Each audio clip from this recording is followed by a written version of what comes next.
ఓం గురుదేవాయ విద్మహే మహాదేవాయ ధీమహి తన్నో గురు ప్రచోదయాత్.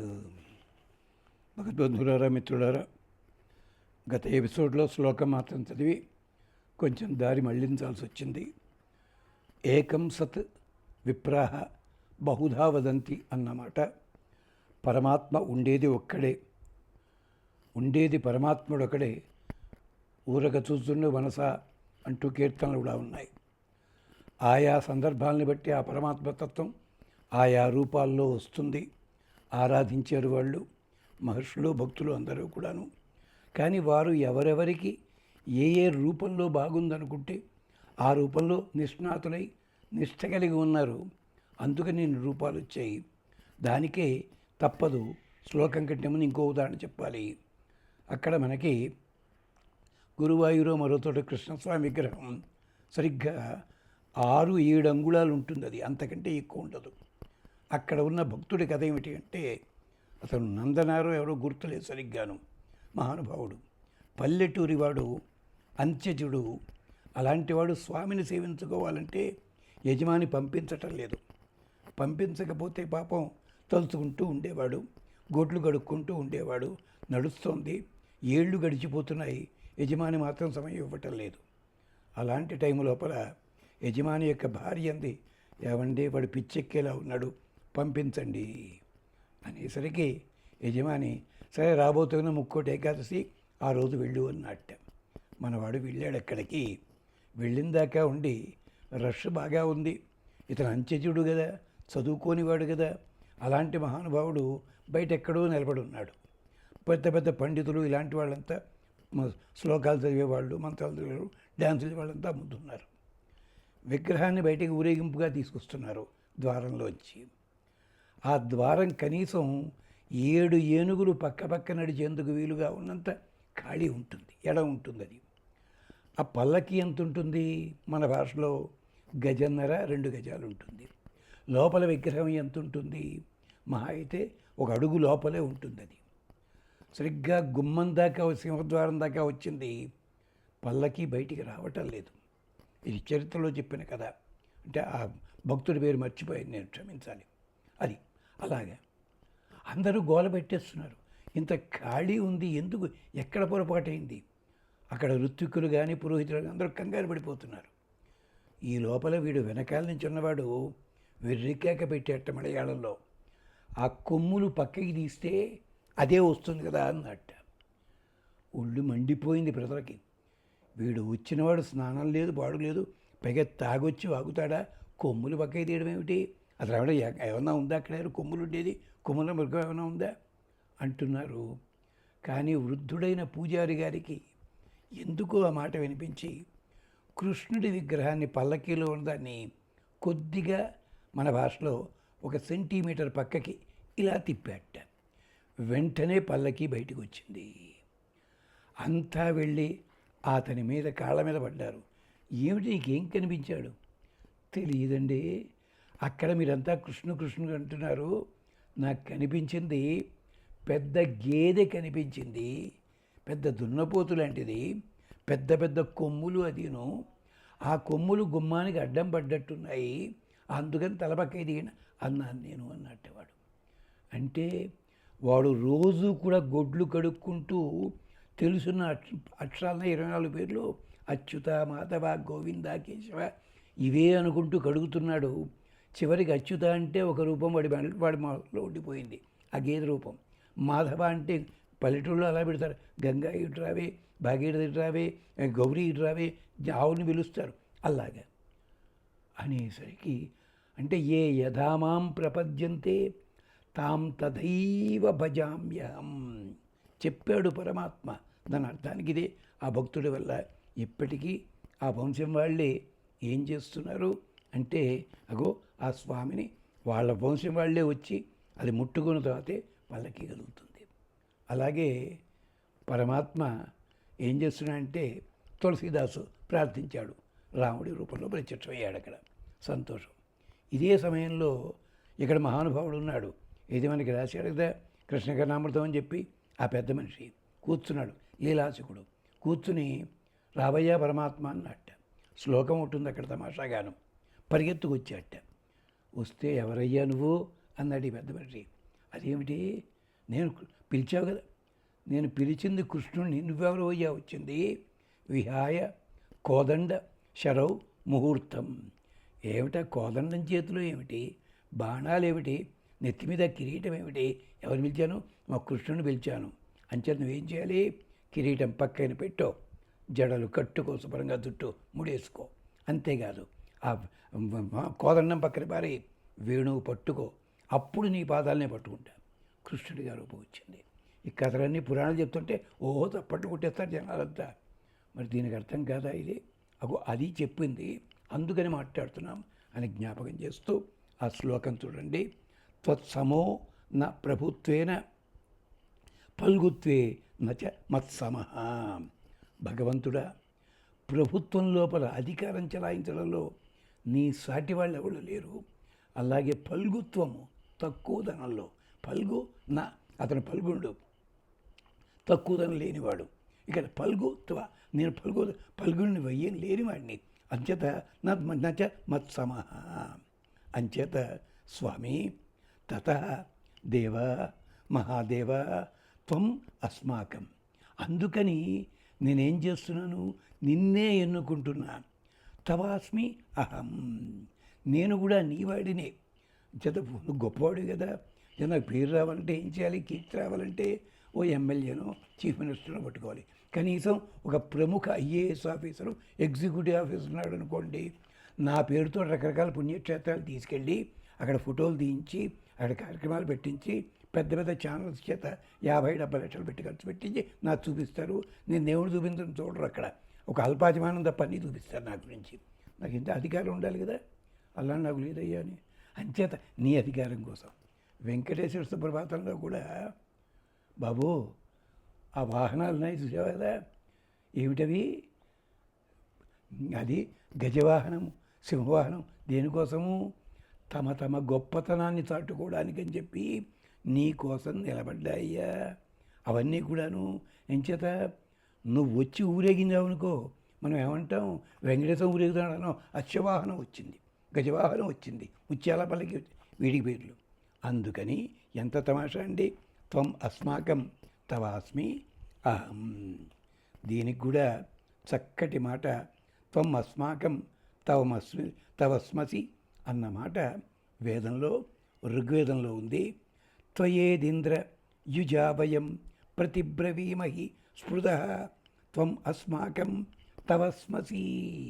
దాన్ని కొంచెం మార్చుకున్నాడు జైమిని శ్లోకంలో చెప్పేటప్పుడు. ఇంద్ర త్వయేత్, త్వయా ఇత్, నీ సహాయంతో స్పృధ, మమ్మల్ని స్పర్ధించేలాంటి, ఎదిరించేలాంటి శత్రువులు ఉంటారే వాళ్ళని వయం ప్రతి బ్రూవీమహి, మేమంతా నిరాకరిస్తాం. అంటే వాడు చంపుతామంట లేదు, నీ గొప్పతనం చూసుకున్న తర్వాత వాళ్ళ మొహం మేము చూడం, అవసరం లేదు, అది నిరాకరిస్తాము. ఇంద్ర త్వం అస్మాకం, నీవు మావాడివి కదా, అందుకని తవస్మసి, నేను నీవాడినే కదా, రక్షించవయ్యా. ఆరణ్యకం చెప్తుంది ఒక మాట. త్వం ఇదం సర్వం భవసి వయం స్మః త్వమస్మాకమసి. అదే పైనుంది అక్కడ మళ్ళీ ప్రభుత్వేన అని చెప్పడం కోసం. అందుకని స్వామి సర్వప్రపంచము నీదే. దీన్నే రాజకుల మహాత్యం అంటారు. ఈ పిట్ట కథల్లో ఉంటాయి కానీ ఈ పిట్ట కథలు మేము కల్పించినవి, చందమామ కథలు కాదు. పురాణాలలో మహర్షులు చెప్పిన ఉదాహరణలు ఇవన్నీ కూడా. అలాగే ద్రవిడ ప్రబంధంలో ఆళ్వాళ్ళు కూడా చెప్పింది ఏమిటంటే, ఒక ఊళ్ళో ఒక బలహీనుడు ఉన్నాడు. పాపం అతను ఏదో చేసుకుంటున్నాడు, పని చేసుకున్నాడు. ఒక బలశాలి కోపిష్టివాడు ఉన్నాడు. వాడు పని కట్టుకుని వీడిని నానా ఇబ్బంది పెడుతున్నాడు ఏదో కారణంతో. వాడు పడ్డాడు. ఒకరోజు అన్నాడు, నువ్వు ఇలాగే దుర్మార్గాలు చేస్తూ ఉండు, నేనేదో రోజుని ఈ దేశానికి నాయకుడైన రాజున్నాడే, ఆ రాజుగారికి వెళ్ళి నేను రిపోర్ట్ ఇస్తాను, నేను చెప్పుకుంటా వెళ్ళి ఫిర్యాదు చేస్తా అన్నాడు. నీ బొంద, ఆ రాజు నా మాటే వింటాడురా, నేను వెళ్ళి ప్రతిసారి వారానికి ఒకసారి కలుస్తుంటాను, నీకు అసలు అక్కడికి వెళ్ళడానికి రాజదర్శనం చోటనే ఉంటుందా, అలా మావైన మాట్లాడితే పోరా అన్నట్టే వీడు పాపం బలశాలి, అధికారి, పొగరుమోతు. ఇది జరిగిన ఒక 15 రోజుల తర్వాత ఉన్నట్టుండి ఈ బలిష్ఠుడిగో స్నేహితుడు వచ్చాట. ఏమయ్యా, నువ్వు ఫలానా వాడితో గొడవ పడ్డావు కదా, కొంపలు అంటుకున్నాయి, ఇప్పటికైనా వెళ్ళి వాడికి క్షమార్పణ చెప్పు, వాడితోటి స్నేహంగా ఉండు. అదేమిటి వాడు ఏమైంది? అల్లా అనకు, వాడు సాక్షాత్తుగా రాజుగారికి చాలా స్నేహితుడని నాకు తెలిసింది మొన్న. అదే రాజుగారి స్నేహితుడా? ఇప్పుడు వెళ్ళాడు, ఎలా తెలుసు నీకు? నాకు తెలియదు. నేను ఒకసారి పట్టణం వెళ్ళాను, రాజధాని వెళ్ళాను, వెళ్ళేసరికి వీడు కూడా అక్కడే ఉన్నాడు. కానీ వీడు ఎలా వెళ్తాడు తెలుసా? నేనైనా కనీసం పక్క నుంచి వెళ్ళాల్సి ఫుట్పాత్ నుంచి. వీడిని రాజభటులు చాలా జాగ్రత్తగా తీసుకుని వాహనం ఎక్కించి కోట లోపలికి తీసుకెడుతున్నాడు జాగ్రత్తగాను. అంటే రాజుగారికి ఎంత దగ్గర కాకపోతే ఇతన్ని పట్టుకుని ఒక పల్లకీలో, ఒక వాహనంలో లోపలికి తీసుకెళ్తారు? ఆలోచించొక్కసారి నువ్వు అన్నాడు. వీడు గుండెలు బాదుకున్నాడు, వెళ్ళి దండం పెట్టాడు. ఇంతకీ జరిగింది ఏమిటో తెలుసా అండి? మనవాడు పాపము వెళ్ళాడు, అనుకోకుండా ప్రజలంతా కోటలోకి వెడుతుంటే వీడు కూడా హడావిడిగా వెడుతూ పొరపాటుని రాణిగారు వచ్చే మార్గంలోకి వీడు వెళ్ళిపోయాడు. పొరపాటుని అక్కడ భటులంతా పట్టుకుని కొట్టబోయారు. ఈ లోపల రాణిగారు ఎక్కడికి వచ్చి, వాడిని కొట్టకండి, వాడు తెలిసి వచ్చాడో తెలియక వచ్చాడో పక్కనట్టే పెట్టండి, ఇక్కడ దాకా వచ్చాడంటే నా దర్శనం కోసమే వచ్చి ఉంటాడు కదా, ఏం పర్వాలేదు, వాడిని జాగ్రత్తగా కూర్చోబెట్టి, వాడు మురికి బట్టలు ఉన్నాయి, మంచి బట్టలు కట్టి వాడిని వాహనంతో తీసుకుని రాజుగారు నన్ను సేవించుకోవడానికి ఉద్యానవనానికి వస్తారు, అక్కడికి తీసుకురండి, ఈ లోపల కాస్త వాడికి ఏమైనా తిండి అది పెట్టండి, అసలు ఎందుకు వచ్చి కనుక్కుంటాను నేను అంది ఆవిడ. అనేసరికి వీడిని కూర్చోబెట్టి పల్లకిలో మోసుకుంటూ వెడుతుంది. వీడు చూశాడు అది. దీన్ని ఏమంటారండి? రాజకుల మహాత్యం. వీడు చేసింది లేదు, చచ్చింది లేదు, లోపలికి వెళ్ళి వచ్చాడు, అంతే జరిగిన పని ఇది. అంచేత స్వామి, నీ బలం చూసి మేము రెచ్చిపోవడం కాదు, శత్రువులని పక్కకి దోసి పారేస్తాం. అర్జునుడు ఇదే అన్నాడు, సారథి అంట వేదముల సారము శౌరి, తదంగ్రి భక్తి చెన్నారుడు క్రీడిరతి కూడా ఉన్నట, దివిజవర్గము సంగినవట చిందవేడు. ఇక నా ముందు ఎవడు ఆగజ్జాలిడిన్ దొంపదగా ఎవడుంటాడు అన్నాడు. ఇంచేత స్వామి దగ్గర ఉన్నాడు. నేను కాళ్ళ దగ్గర, ఏ కాళ్ళ దగ్గర పడి ఉండాలో ఆ మహానుభావుడు నా కాళ్ళ దగ్గర పడి ఉన్నాడు. ఇక నాకెందుకు సంగరమందు ఎవడు ఆగజాలిడిన్ అన్నాడు. అది అంతకంటే ఏం అక్కర్లేదు. ఇగో ఇదే చెప్తున్నాడు ఈయన. అంటే శ్లోకాలలో ఉండే భావం చెప్పాలంటే నీ తత్వం చెప్పు, నీ మనసులో ఉండి చెప్పడం కాదు, అనుబంధమైన ఘట్టాలు ఎక్కడున్నాయో చూసుకోవాలి. అందుకనే ఈ మాట చెప్తున్నాము. అంచేత త్వత్సమో న ప్రభుత్వేన ఫల్గుత్వే నచమత్సమ. కాబట్టి తతో దేవ మహాదేవ త్వమస్మాకం తవాస్మ్యహం. ఆ మంత్రమేమిటి? త్వయేదేంద్ర యుజ వయం ప్రతి బ్రవీమి ఐస్పృత త్వం అస్మాకం తవస్మసి, త్వం ఇదం సర్వం భవసి, వయం స్మ త్వం అస్మాకమసి. ఇది విశేషం. అంచేత భగవంతుడా మమ్మల్ని రక్షించు అని ప్రార్థన చేస్తున్నాడు జైమిని మహర్షి. అంతే. తర్వాత ఒక మాట ఉంది, సుస్మితం భస్మ గౌరాంగం తరుణాదిత్య విగ్రహం ప్రసన్నవదనం సౌమ్యం గాయే త్వాం నమస గిరా. స్వామి, సుస్మితం అందమైన చిరునవ్వు నవ్వేవాడు. ఈ సుస్మిత శబ్దాన్ని రామాయణంలో సీతమ్మకి, అలాగే మరో చోట ద్రౌపదికి చాలా అందంగా, ఇలాగే రావణాసుడు మాట్లాడుతుంటే, ఆ రావణాసుడు నోటికి వచ్చి మాట్లాడుతుంటే ఆవిడ చిరునవ్వు నవ్వింది. సుస్మిత అంటే అందమైన చిరునవ్వు. అది అంటే చిరునవ్వు నవ్వేటప్పుడు దంతములు కనిపించకుండా పెదవులు సాగాయి. శుచిస్మిత అంటాడు అక్కడ. అంటే ఓరి మూర్ఖుడా, లక్ష్మీదేవి స్వరూపాన్ని నాకు కానుకలు ఇస్తానంటావా? ఒకసారి చూడండి, అక్కడ సుందరకాండ హనుమంత్ రావణాసుడు మాట్లాడిన పత్రలోనూ మనమంతా కూడా పత్రం సమర్పయామి, పుష్పం సమర్పయామి అంటామే. ఇలాంటి 16 ఉపచారాలు ఉన్నాయి ఇక్కడ. ఏమిట్రా మాట్లాడేది? శుచిస్మిత ఒక అలాంటి పదాలు ఇవి. సుస్మితం, పరమాత్మ చిరునవ్వుతో ఉంటాడు. భస్మ గౌరాంగం, ఆయన గౌరాంగుడే కానీ భస్మముతోటి ఆ రంగులో ఉన్నాడు. తరుణ ఆదిత్య విగ్రహం, ఉదయిస్తున్న సూర్యుని యొక్క కాంతి ఎలా ఉంటుందో, లేత ఎరుపు కాంతి, పసుపు ఎరుపు కలిసి ఉంటుంది, నీలలోహిత అని అంటాం కదా, అలాంటి కాంతి. ప్రసన్నవదనం, ఈ ప్రసన్నవదనానికి తన్నుకు తెచ్చారు జనాలు. ఎందుకోసం? ప్రసన్నమైన ముఖం కలిగిన వాడు, సరిపోయింది. ఏమిటా శ్లోకం? మంతా చదువుతుంటాం. శుక్లాంబరధరం విష్ణుం శశివర్ణం చతుర్భుజం ప్రసన్నవదనం జాయేత్ సర్వ విఘ్నోపశాంతయే. శివ పరమాత్మని ఆరాధించే వాళ్ళందరూ కూడా ఇది గణపతి ప్రార్థన అంటారు. వైష్ణవులంతా కూడా లేదండి పరమాత్మకి మనవాడు పట్టుకున్నాడు. ఏమిటి తెలుసా? శుక్లాంబరధరం బాగానే ఉంది. విష్ణు శశివర్ణం అంటే అవేమిటయ్యా? విష్ణువు నీలమేకెచ్చాయి కదా, శశివర్ణుడు ఎలాగా? దీని సమాధానం ఉంది ఎవరి దగ్గరైనా? ఉంటుంది, వెతుక్కోవాలి కొంచెం జాగ్రత్తగా. మామూలు పండితులు దొరకదది. అలాగా అయిపోయిందా? శశివర్ణం చతుర్భుజం ప్రసన్నవదనం జాయేత్ సర్వవిఘ్నం. మొదట్లో వినాయకుడు రాక ఉండే మునుపు విఘ్న నివారణ కోసం ఎవరిని ఆరాధించేవారు? సంధ్యావందనంలో ఏం చేస్తారు? మొదట నారాయణ నారాయణ నారాయణ. ఎందుకది? సంధ్యావందనం నిర్విఘ్నంగా జరగడం కోసం అని చెప్పి పీఠాధిపతులు కూడా గోవింద గోవింద గోవింద ఇది నారాయణ స్మృతం అంటూనే ఉంటుంది కదా వాళ్ళ వాక్యాలు కూడాను. ఎక్కడ ఆలోచించుకోండి ఒక్కసారి. ఇప్పుడుంది అసలు కడప బాంబు లాంటిది. శశివర్ణం అంటే పరమాత్మ కృతే శ్వేతవర్ణం, కృతయుగంలో శశివర్ణుడే తెల్లగానే ఉన్నాడు. క్షీరసాగర మథన వేళ నల్లబడ్డాడని చెప్పి ఆయన సనీలవర్ణో భవతి ఋగ్వేదం.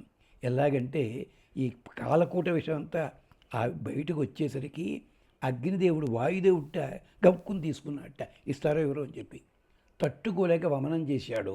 అంత కంటి వెంట నీడు చుక్క. అందుకని వాయుదేవుడు సరుద్రో భవతి అయ్యిందా? అక్కడ కాలే. ఈ వ్యాపించినదంతా కూడా స్వామి శరీరం మీద వ్యాపించింది. నల్లబడ్డాడు స్వామి, అందుకని సనీలవర్ణో భవతి. అప్పుడు మిగిలింది స్వామివారు సేవించారు సనీలకంఠో భవతి. ఇది కూడా ఋగ్వేదంలో బహురుచ బ్రాహ్మణంలో ఉన్న మంత్రం మహాప్రభో. శశివర్ణం కృతే శ్వేతవర్ణం అని పురాణాల వాక్యాల్లో ఉంది. అంతేకాదు చంద్రుడు వర్ణుని హృదయార విందమున ధ్యానించేవారు. త్యాగరాజస్వామి కీర్తన ఉంది.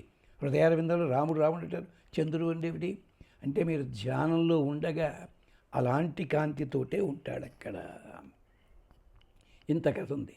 శశివర్ణం సచతుర్భుజం ప్రసన్నవదనం దగ్గర ఉందండి సంగతి. ప్రసన్న శబ్దానికి మేదినేని గంటువు కేసరి గజ. ప్రసన్న శబ్దంతో ఏనుగుని చెప్పచ్చు, సింహాన్ని చెప్పచ్చు అని ఉంది అక్కడ. ఇప్పుడు సింహం లెక్క చూసినట్టయితే ఎవరిని చెప్తామండి అంటే విష్ణువే కదా, నరసింహ అవతారం. అందుకని గజ శబ్దం ఎలాగండి అంటే వినాయకుడు అంటాం. కానీ ఏనుక్కి భగవంతుడికి పోలికుందని తిరుప్పావైలో విన్నాం కదా, భగవదేశ్వరంలో విన్నాం కదా. ఏనుగు నడక చాలా హాయిగా ఉంటుంది, నిర్లక్ష్యంగా. అది వచ్చి ఏ పని చేస్తుందో చేసేదాకా ఆవిడికి తెలియదు. భగవంతుడు కూడా అంతే. వచ్చాడు బాగానే వస్తాడు, శిక్షిస్తాడా రక్షిస్తాడా ఆయనకే తెలవాల్సి ఉంటుంది. ఏనుగు కూడా ఎత్తుకోవాలంటే తొండముతో ఎత్తుకుని కూర్చోబెట్టి ఉంటుంది మీదకి. భగవంతుడు కూడా తం పాదేన అధ్యారోహతి, మోక్షం వచ్చిన వాడిని పాదము తొక్కి పైకి తీసుకుంటాడు పరమాత్మ. అందుకని ఏనుగు కూడా ఎక్కించుకుంటే కాలు ముందుకు చాపుతుంది, ఇలాగా పాదం తొక్కుతుండగా తొండముతో పైకి తీసుకుంటుంది. ఏనుగు మావటి వాడికి లొంగిపోతుంది, పరమాత్మ ఆచార్యునికి లొంగుతాడు. ఏనుగు 4 కాళ్ళు కూడా ఒక పక్కకే వంగుతాయి. ఆచార్యుల వారు కూడా భగవంతుడు కూడా ధర్మ అర్థ కామ మోక్షములు ఒకే దిశగా ఇస్తాడు తప్ప వ్యతిరేకంగా మాత్రం పెట్టడు ఆయన.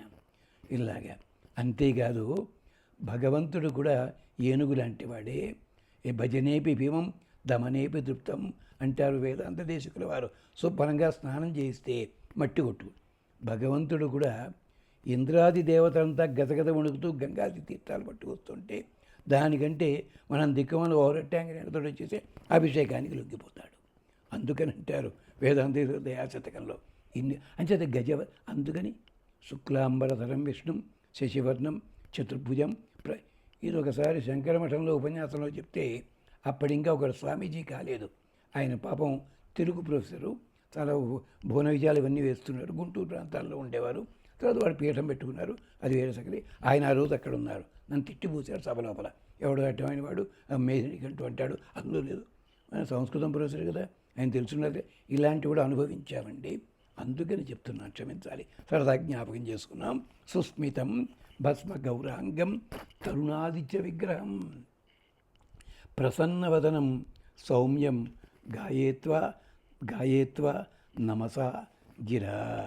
దీనికి వేదవాక్యాలు ముందు చెప్పుకుందాం. ఒక్క క్షమార్పణ.